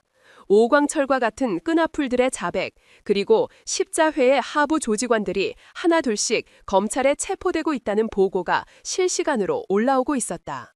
이대로라면 며칠 안에 수사관들이 자신의 집무실 문을 박차고 들어오는 것은 시간 문제였다. 그는 무너질 수 없었다. 수십 년에 걸쳐 피와 배신으로 쌓아올린 이 거대한 제국을 저 여자 하나 때문에 허무하게 잃을 수는 없었다. 그의 머릿속이 미친 듯이 회전하기 시작했다. 그에게는 이 모든 판을 단숨에 뒤엎을 수 있는 마지막 카드가 필요했다. 이성적인 계산이나 정치적인 공작이 아니었다. 그는 훨씬 더 원초적이고 파괴적인 그런 힘이 필요했다. 바로 공포였다. 국민들을 그리고 청와대를 극도의 안보 위기 상황으로 몰아넣어 군 내부의 사소한 문제 따위는 아무것도 아니게 만들어버리는 것. 그리고 그 혼란의 와중에서 박서진을 내부의 적을 숙청하는 데 정신이 팔려 진짜 적의 공격을 막아내지 못한 무능한 지휘관으로 낙인 찍는 것. 그것이 그가 생각해낸 마지막 도박이었다. 그의 눈이 광기로 번뜩이기 시작했다. 그는 자신의 책상 위에 놓인 대한민국 전역의 군사 배치도를 뚫어져라 쳐다보았다. 그의 시선이 한 곳에 멎었다. 강원도 철원, 군사 분계선과 인접한 최전방 지역. 그곳에는 그가 가장 신이 많은 부하이자 십자회의 핵심 멤버인 한 명의 포병 여단장이 주둔하고 있었다. 그래, 그의 입가에 소름 끼치는 미소가 떠올랐다. 전쟁이 필요하겠군. 아주 작은 전쟁 말이야. 그는 보완 처리된 비밀 직통 회선을 들었다. 그리고 포병 여단장에게 전화를 걸었다. 나다. 지금부터 내가 하는 말을 토시 하나 틀리지 말고 머릿속에 새겨라. 그의 목소리는 뱀처럼 차갑고 조용했다. 자네 부대가 보유한 155mm 자주포 1개 포대를 즉시 비상 출격 준비시켜라. 목표 지점은 아군 GP가 철수한 구 백마고지 동쪽의 비무장지대 내부다. 수화기 너머 포병 여단장의 당황한 목소리가 들려왔다. 예, 군단장님, 그곳은 아군 지역입니다. 그리고 비무장지대 내에서의 포격은 정전협정 위반. 닥쳐라. 이동준이 버럭 고함을 질렀다. 이건 훈련이 아니다. 실수다. 자네는 오늘 밤 야간 사격 훈련을 하던 중 좌표 계산 착오로 아군 지역에 오발 사고를 낸 것이다. 알겠나? 그리고 그 오발 사고 직후 북한군이 우리 측의 포격을 자신들을 향한 공격으로 오인하고 대응 포격을 가해올 것이다. 아주 그럴듯한 시나리오지? 안 그런가? 그것은 미친 계획이었다. 그는 스스로 전쟁의 불씨를 만들어내려 하고 있었다. 군단장님, 이것은 반역입니다. 저는 반역? 이동준이 차갑게 웃었다. 자네가 지금껏 나와 함께 저질러온 모든 비리들을 생각해보게. 자네 동안 이미 돌이킬 수 없는 강을 건넜어. 나와 함께 이 배를 타고 끝까지 가던가, 아니면 나와 함께 이 차가운 강물 속으로 가라앉던가. 선택은 자네 몫이야. 그의 말은 거부할 수 없는 협박이었다. 수화기 너머로 포병 여단장의 무거운 침묵이 흘렀다. 명령 받들겠습니다. 마침내 그의 입에서 절망적인 대답이 흘러나왔다. 이동준은 그것으로도 부족하다고 생각했다. 그는 이 가짜 위기를 더욱 실감나게 만들 추가적인 장치를 마련했다. 그는 십자회 소속의 또 다른 부하 공병대대장에게 비밀리에 명령을 내렸다. 백마고지 인근의 민간인 통제선 부근 도로에 몇 개의 폭발물을 설치해 두어라. 포격이 시작되면 그것들을 원격으로 폭파시켜라. 마치 북한의 특수부대가 후방에 침투하여 테러를 저지른 것처럼. 모든 준비는 끝났다. 그는 자신의 완벽한 불의 폭풍 시나리오를 만족스럽게 내려다보았다. 오늘 밤 한반도에는 작은 전쟁이 일어날 것이다. 그리고 그 혼란과 공포 속에서 모든 진실은 묻힐 것이다. 박서진의 영광도 그녀가 시작한 개혁도 모두 포연 속으로 사라져버릴 터였다. 그리고 마지막에 살아남는 승자는 바로 자신 이동준이 될 것이었다. 그는 창밖으로 어둠이 내리기 시작하는 서울의 하늘을 바라보았다. 그의 눈에는 자신의 야망을 위해 국가의 운명마저 기꺼이 제물로 바치려는 미친 독재자의 광기가 서려 있었다. 같은 시각 합동참모본부 지하벙커. 박서진은 쉴 틈도 없이 특별수사본부의 수사 진행 상황을 실시간으로 보고받고 있었다. 그녀의 책상 위에는 수십 개의 모니터가 번쩍이고 있었고 그 안에는 이동준과 십자회의 모든 통신 기록과 자금 흐름이 낱낱이 펼쳐져 있었다. 그녀는 이동준이 결코 순순히 무너지지 않을 것이라는 것을 알고 있었다. 궁지에 몰린 쥐는 고양이를 무는 법이다. 그는 분명 상상조차 할 수 없는 마지막 발악을 준비하고 있을 터였다. 그녀의 옆을 지키고 있던 한유라 대위가 긴급 정보를 보고했다. 의장님, 방금 전 이동준 군단장의 비상통신망에서 이상 신호가 감지되었습니다. 철원의 제5포병 여단장과 교신한 것으로 확인되었습니다. 박서진의 눈이 번쩍 빛났다. 통신 내용 감청했나? 암호화되어 있어 실시간 해독은 불가능했습니다. 하지만 통신 직후 제5포병여단의 K9 자주포 1개 포대가 야간 훈련 명목으로 비상 출격한 것이 위성으로 포착되었습니다. 박서진의 심장이 차갑게 가라앉았다. 포병, 그것도 최전방의 포병 부대를 비밀리에 움직였다. 대체 무슨 꿍꿍이지? 그녀의 머릿속에서 수만 가지의 시나리오가 그려졌다. 쿠데타? 요인 암살? 아니면 지금 당장 대한민국의 모든 정보 자산을 총동원해. 그녀의 목소리가 지하벙커 전체를 울렸다. 위성, U2 정찰기, 그리고 휴민트까지. 지금부터 제5포병여단의 모든 움직임을 단 1초도 놓치지 말고 감시하라. 그리고 이동준의 모든 통신을 무슨 수를 써서라도 실시간으로 감청해내라. 당장. 그녀의 직감이 맹렬하게 경고하고 있었다. 단순한 부패 사건이 아니었다. 이것은 이제 국가의 명운을 건 안보 위기로 번지고 있었다. 어둠이 내리기 시작한 한반도의 하늘 위로 보이지 않는 거대산 전운이 감돌고 있었다. 그리고 그 폭풍의 한가운데로 박서진은 다시 한번 주저없이 걸어 들어가고 있었다. 밤엔 화양 냄새와 함께 찾아왔다. 쾅! 강원도 철원 비무장지대의 정적을 깨고 육중한 포성이 밤하늘을 뒤흔들었다. 제5포병여단의 K9 자주포 포문에서 섬광이 번쩍이고 155mm 포탄들이 불의 궤적을 그리며 어둠 속으로 날아갔다. 포탄들은 이동준이 명령한 대로 정확히 구 백마고지 동쪽의 아군 지역에 떨어졌다. 쿵! 지축을 울리는 폭발음과 함께 거대한 흙먼지가 버섯구름처럼 피어올랐다. 그와 거의 동시에 이동준의 두 번째 칼이었던 공병대의 폭발물이 민간인 통제선 인근의 도로에서 연쇄적으로 폭발했다.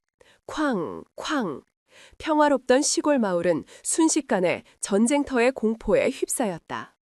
대한민국은 발칵 뒤집혔다. 기습 포격 도발, 후방 침투 테러 정황까지 한반도 일촉즉발의 위기. 모든 언론은 약속이라도 한 듯 긴급 속보를 쏟아내기 시작했다. 이동준이 흘린 훈련 중 오발 사고라는 정보는 북한의 기습 공격이라는 더 자극적인 프레임에 완벽하게 묻혀버렸다. 국민들은 공포에 떨었고 청와대 국가안전보장회의는 긴급 소집되었다. 모든 것이 이동준의 시나리오대로 완벽하게 흘러가고 있었다. 그는 자신의 군단장 집무실에서 이 모든 혼란을 만족스러운 미소로 지켜보고 있었다. 그는 이제 마지막 한수만을 남겨두고 있었다. 그는 합참의장인 박서진에게 전화를 걸었다. 군 내부의 파벌 싸움에만 몰두하다 적의 기습을 허용한 무능한 지휘관을 질책하고 군의 지휘권을 자신에게 넘기라고 요구할 생각이었다. 지금 의장 연결해. 당장! 그가 부관에게 거만하게 명령했다. 하지만 그의 예상과는 달리 전화는 연결되지 않았다. 같은 시각 합동참모본부 지하 벙커. 내부는 금방이라도 전쟁이 터질 듯한 극도의 긴장감에 휩싸여 있었다. 수십 명의 작전 장교들이 갑자의 모니터 앞에서 쉴 새 없이 정보를 분석하고 보고를 올렸다. 백마고지 피격 지점 분석 결과 나왔습니다. 탄두 파편 분석 결과 북한군 포탄이 아닌 아군이 사용하는 155mm 고폭탄으로 확인되었습니다. 민통선 인근 폭발 지점 현장 감식 결과 TNT 폭약이 아닌 아군 공병부대에서 사용하는 C4 폭약의 잔해가 발견되었습니다. 모든 증거는 단 하나의 끔찍한 진실을 가리키고 있었다. 이것은 북한의 도발이 아니었다. 이것은 우리 군 내부에 누군가가 의도적으로 저지른 자작극이었다.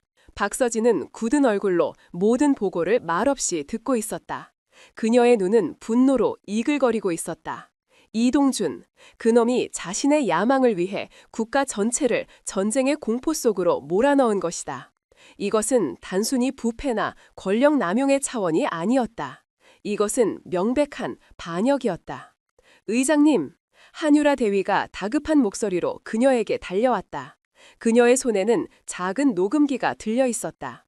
성공했습니다. 이동준과 오포병여단장의 통화 내용을 감청하고 해독하는 데 성공했습니다. 박서진은 말없이 녹음기를 받아들었다. 그리고 플레이 버튼을 눌렀다. 치직거리는 잡음과 함께 두 남자의 목소리가 벙커 안에 울려 퍼지기 시작했다. 이건 반역입니다. 저는 못합니다. 선택은 자네 몫이야. 나와 함께 가던가 아니면 함께 가라앉던가. 그것은 괴물의 목소리였다. 자신의 야망을 위해 부하를 협박하고 국가를 배신하는 악마의 속삭임이었다. 박서진은 녹음기를 껐다. 그녀에게는 더 이상의 증거가 필요하지 않았다. 그녀는 자리에서 일어섰다. 그녀의 얼굴에는 그 어떤 감정도 남아있지 않았다. 오직 국가의 이름으로 반역자를 심판해야만 하는 최고 지휘관의 차가운 결의만이 서려 있었다. 지금 즉시 합참의강 주재 전군 주요 지휘관 화상회의를 소집한다. 예? 지금 이 시간에 말입니까? 그래, 지금 당장 3군단장 이동준 중장도 반드시 참석시키도록 국가 안보에 관한 아주 중차대한 안건이라고 전해라. 그녀의 목소리는 얼음장처럼 차가웠다. 잠시 후 합참의 거대한 화상회의실 스크린에 대한민국의 모든 별들이 모습을 드러냈다. 육해공군 참모총장, 각군 사령관들, 그리고 제3군단장 이동준 중장. 그의 얼굴에는 승리를 확신하는 오만한 미소가 걸려 있었다. 그는 박서진이 이 위기 상황을 수습하지 못하고 자신에게 도움을 청하기 위해 이 회의를 소집했다고 착각하고 있었다. 의장님, 이 심각한 상황에 회의라니 무슨... 그가 선수를 치며 박서진을 비난하려 했다. 조용히 하게, 이 중장. 박서진의 목소리가 칼날처럼 그의 말을 잘랐다. 오늘 이 회의는 토론을 하기 위한 자리가 아니다. 심판을 하기 위한 자리다. 그녀는 회의실의 모든 지휘관들을 둘러보며 선포했다. 지금 우리 대한민국은 외부의 적이 아닌 내부의 적에 의해 공격받고 있다.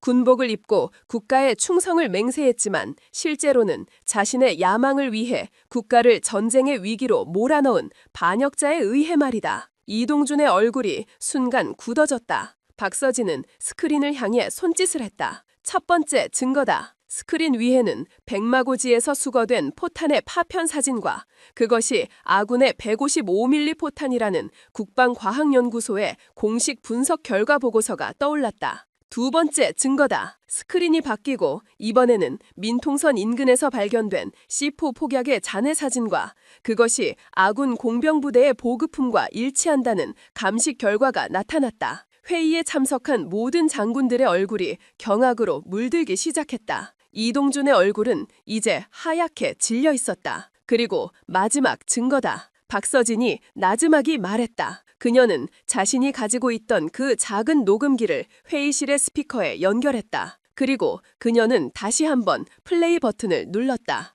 이건 반역입니다. 선택은 자네 몫이야. 악마의 목소리가 회의실의 무거운 침묵을 깨고 모든 지휘관들의 귓속으로 파고들었다. 안 돼. 이동준의 입에서 절망적인 비명이 터져나왔다. 그의 완벽했던 시나리오는, 그의 가장 완벽했던 범죄는, 그가 상상하지도 못했던 가장 완벽한 증거 앞에 산산조각 나버렸다. 녹음이 끝나자 회의실에는 무거운 침묵만이 흘렀다. 모든 장군들의 시선이 분노와 경멸에 차 스크린 속의 한 남자 이동준에게로 쏠렸다. 박서진은 자리에서 일어섰다. 그리고 그녀는 합참의장의 권한으로, 그리고 대한민국 국군 통수권자의 대리인으로서 선고를 내렸다. 반역자 이동준. 나는 지금 이 순간 대한민국 국군의 이름으로 너를 현행범으로 체포한다. 그녀의 말이 끝나기가 무섭게 이동준이 화상회의에 참석하고 있던 3군 단장실의 문이 거칠게 열렸다. 그리고 그 안으로 검은 복면의 특임대 요원들이 폭풍처럼 들이닥쳤다. 움직이지 마! 중장 이동준을 반역 혐의로 체포한다. 이거 놔! 내가 누군지 알고! 그의 마지막 발악은 요원들의 거친 손에 의해 허무하게 막혔다. 그리고 모든 지휘관들이 스크린을 통해 지켜보는 앞에서 특임대 지휘관이 이동준의 어깨에 달려있던 3개의 별, 그의 모든 것이었던 중장 계급장을 거칠게 뜯어냈다. 찌익! 그의 군복이 찢어지는 소리와 함께 그의 제국은 그렇게 완벽하게 종말을 고했다. 반역자는 그렇게 가장 명예로워야 할 군의 심장부에서 가장 치욕스러운 방식으로 심판받았다. 박서진은 그 모든 광경을 차가운 눈으로 지켜보고 있었다. 그녀의 전쟁은 마침내 끝이 났다. 반역자 이동준이 군 최고 지휘관들이 지켜보는 앞에서 치욕스럽게 체포되는 장면은 대한민국 군 역사에 지울 수 없는 한 획을 그었다. 그것은 단순히 한 명의 부패한 장성을 처단하는 것을 넘어 군 내부에 수십 년간 뿌리내려온 파벌주의와 부패의 사슬을 완전히 끊어내는 상징적인 사건이었다. 아모랑이 박서진이 일으킨 거대한 폭풍은 그렇게 가장 극적인 방식으로 막을 내렸다. 그 후 몇 달 동안 군사법원은 밤낮 없이 돌아갔다. 이동준과 그의 충실한 개였던 오광철, 그리고 십자회에 연루된 수십 명의 장교와 부사관들이 차례대로 법의 심판대 위에 섰다. 그들이 저지른 죄목은 단순히 가혹행위나 뇌물수수를 넘어 국가의 안보를 위협하고 군의 근간을 뒤흔든 반역죄에 해당했다. 법의 심판은 그 어떤 성역도 그 어떤 관용도 허락하지 않았다. 주범인 이동준 전 중장은 내란 음모 및 이적죄가 적용되어 사형을 선고받았다. 그는 자신이 평생을 바쳤던 군대의 손에 의해 가장 불명예스러운 방식으로 자신의 삶을 마감하게 될 터였다. 오광철 전 대위 또한 부하 사망에 대한 책임을 물어 종신형을 선고받고 차가운 감옥에서 평생을 자신의 죄를 곱씹으며 살아가게 되었다. 십자회에 연루되었던 나머지 인물들도 각각의 죄에 상응하는 무거운 징역형을 선고받고 군복을 벗었다. 그들이 그토록 지키를 했던 그들만의 왕국은 그렇게 역사 속으로 완전히 사라져버렸다. 반면 어둠 속에서 용기를 내어 진실을 외쳤던 이들에게는 합당한 명예가 주어졌다.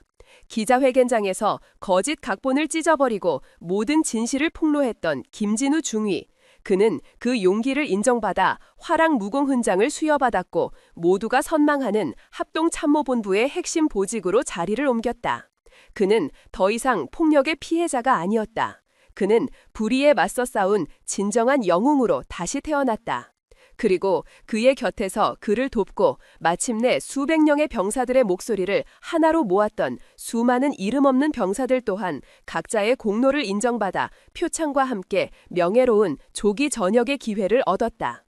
군대는 가장 아픈 상처를 드러냈지만 동시에 그 상처를 스스로 치유하고 다시 일어설 수 있는 건강한 힘을 가지고 있음을 증명해 보였다. 모든 재판이 끝나고 마지막 판결이 내려지던 날, 박서진은 법정의 모습을 드러내지 않았다. 그녀는 자신의 집무실에서 텔레비전 화면을 통해 그 모든 광경을 조용히 지켜보고 있었다. 죄수복을 입은 채 고개를 숙이고 재판장의 선고를 듣고 있는 이동준의 모습을, 그리고 그 옆에서 눈물을 흘리고 있는 그의 가족들의 모습을. 그녀의 마음속에는 승리자의 기쁨 대신 무거운 슬픔과 허탈함이 밀려왔다. 이동준은 한때 그녀와 함께 조국의 하늘을 바라보며 군인의 길을 걷던 동료였다. 무엇이 그를 저런 괴물로 만들었을까? 의장님, 한유라 대위가 따뜻한 커피 한 잔을 들고 그녀의 곁으로 다가왔다. 그녀는 지난 몇 달간 박서진의 그림자가 되어 이 모든 전쟁을 함께 치러냈다. 그녀 또한 이제는 풋내기 신참 장교가 아니었다. 그녀의 눈에는 자신의 지휘관을 닮은 깊고 단단한 빛이 감돌고 있었다. 이제 모든 것이 끝났습니다. 박서진은 대답 대신 쓴 웃음을 지었다. 끝났다고? 그녀는 창밖으로 멀리 보이는 북녘의 산들을 바라보았다. 아니 한대위, 우리는 이제 겨우 시작한 것뿐이야. 예? 우리는 썩은 나무에 가지 몇 개를 쳐냈을 뿐이다. 이 나무의 뿌리 깊숙한 곳에는 아직도 수많은 벌레들이 숨어 있겠지. 우리가 잠시 한눈을 파는 순간 그 벌레들은 다시 기어나와 이 나무를 좀먹기 시작할 거다. 그녀의 목소리는 조용했지만 그 안에는 앞으로 계속될 길고 고독한 싸움에 대한 비장한 각오가 담겨 있었다. 우리의 전쟁은 끝나지 않았어. 결코 끝나지 않을 거야. 그녀는 커피잔을 들었다. 그리고 아주 오랜만에 자신의 충직한 부하를 향해 따뜻한 미소를 지어 보였다. 수고했다, 한대위. 자네가 없었다면 나는 이길 수 없었을 거야. 과찬이십니다, 의장님. 한유라의 눈가가 뜨겁게 붉어졌다. 두 사람은 말없이 창밖의 풍경을 함께 바라보았다.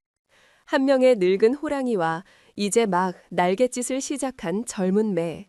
그들의 어깨 위에는 대한민국의 하늘이 그 어느 때보다도 무겁고 푸르게 펼쳐져 있었다. 정의의 심판은 끝났다. 하지만 그 정의를 지켜내야만 하는 더 무거운 책임의 시간은 이제 막 시작되고 있었다. 모든 재판이 끝나고 대한민국을 뒤흔들었던 거대한 폭풍이 마침내 잦아들었을 때 사람들은 이제 아모랑이 박서진이 승리의 왕관을 쓰고 휴식을 취할 것이라 생각했다. 하지만 그녀는 멈추지 않았다. 그녀는 자신의 다음 행선지로 12사단을 선택했다. 한때 오광철이라는 악마가 지배했던 지옥이라 불렸던 바로 그곳. 그녀의 위험한 사냥이 시작됐던 바로 그 장소였다. 그녀의 방문 소식에 새롭게 부임한 사단장 이하 부대 전체가 발칵 뒤집혔다. 그들은 합참의장의 공식적인 시차를 준비하기 위해 며칠 밤낮으로 부대를 쓸고 닦았다. 그리고 그녀가 도착하는 날 연병장에는 수백 명의 병사들이 그녀를 환영하기 위해 도열해 있었다. 하지만 박서진은 그들이 준비한 그 어떤 의전도 받지 않았다. 그녀는 사단장의 요란한 보고를 손짓으로 막았다. 그리고 도열해 있는 병사들을 향해 연설을 하는 대신 그들을 지나쳐 곧장 병사식당으로 향했다. 전부 식사하도록. 그녀의 짧은 한마디에 어리둥절했던 병사들은 마지못해 식당 안으로 들어가 각자의 식판을 들고 줄을 서기 시작했다. 박서진 또한 그들 뒤에 조용히 줄을 섰다. 그녀는 다른 병사들과 똑같이 자신의 식판 위에 밥과 국 그리고 몇 가지 반찬을 직접 담았다. 그녀는 식당의 가장 구석진 테이블, 가장 계급이 낮은 이등병들이 앉아있는 자리에 다가가 앉았다. 옆자리에 앉아도 되겠나? 그녀의 말에 앳된 얼굴의 이등병들은 거의 기절할 것처럼 놀라 자리에서 벌떡 일어났다. 아닙니다. 저희가 비키겠습니다. 아니, 괜찮으니 앉아라. 그녀는 따뜻한 미소로 그들을 다시 자리에 앉혔다. 그녀는 화려한 연설 대신 그들과 함께 저녁을 먹기 시작했다. 처음에는 극도의 긴장감 속에서 숟가락 소리조차 내지 못하던 병사들은 그녀의 소탈하고 따뜻한 모습에 조금씩 경계를 풀기 시작했다. 그녀는 그들에게 군 생활에 대해 물었다. 훈련은 힘들지 않은지, 밥은 맛이 있는지, 여자친구는 있는지. 그녀는 합참의장이 아니었다. 그녀는 그저 멀리 있는 아들의 안부가 궁금한 평범한 어머니와 같았다. 병사들은 처음에는 단답형으로 대답했지만 이내 자신들의 이야기를 하나둘씩 쏟아내기 시작했다. 힘들었던 훈련 이야기, 보고 싶은 가족 이야기, 그리고 오광철의 지옥 아래서 겪어야만 했던 아픈 상처들에 대한 이야기까지. 박서진은 그들의 모든 이야기를 단 한마디도 놓치지 않고 들어주었다. 그녀는 그들을 비난하지도 동정하지도 않았다. 그녀는 그저 공감하고 함께 아파해 주었다. 식사가 끝나고 그녀가 식당을 나설 때 한 이등병이 용기를 내어 그녀에게 다가왔다. 저, 의장님, 오늘 정말 감사했습니다. 저희는 저희가 버려졌다고 생각했습니다. 하지만 아니었습니다. 그의 눈가에 뜨거운 눈물이 맺혔다. 박서진은 아무 말 없이 그의 어깨를 힘껏 두드려 주었다. 그날 밤 그녀는 부대를 떠나지 않았다. 그녀는 화려한 장군 숙소가 아닌 병사들의 내무반 한쪽에서 그들과 똑같이 낡은 모포를 덮고 잠이 들었다. 다음 날 아침, 그녀는 부대가 내려다 보이는 가장 높은 언덕 위에 서 있었다. 그녀의 곁에는 한유라 대위가 함께 서 있었다. 아침 햇살 아래 12사단의 전경이 펼쳐져 있었다. 연병장에서는 힘찬 구령 소리가 울려 퍼지고 있었다. 그 목소리는 더 이상 공포에 질린 비명이 아니었다. 그것은 새로운 희망을 향한 건강하고 젊은 외침이었다. 의장님, 우리가 이겼습니다. 한유라가 벅찬 목소리로 말했다. 박서진은 대답 대신 조용히 고개를 저었다. 아니, 그녀가 나지막이 말했다. 우리는 이제 겨우 시작한 것뿐이야. 그녀는 새롭게 태어나고 있는 부대를 따뜻한 눈으로 내려다보았다. 이제부터 다시 쌓아 올려야지.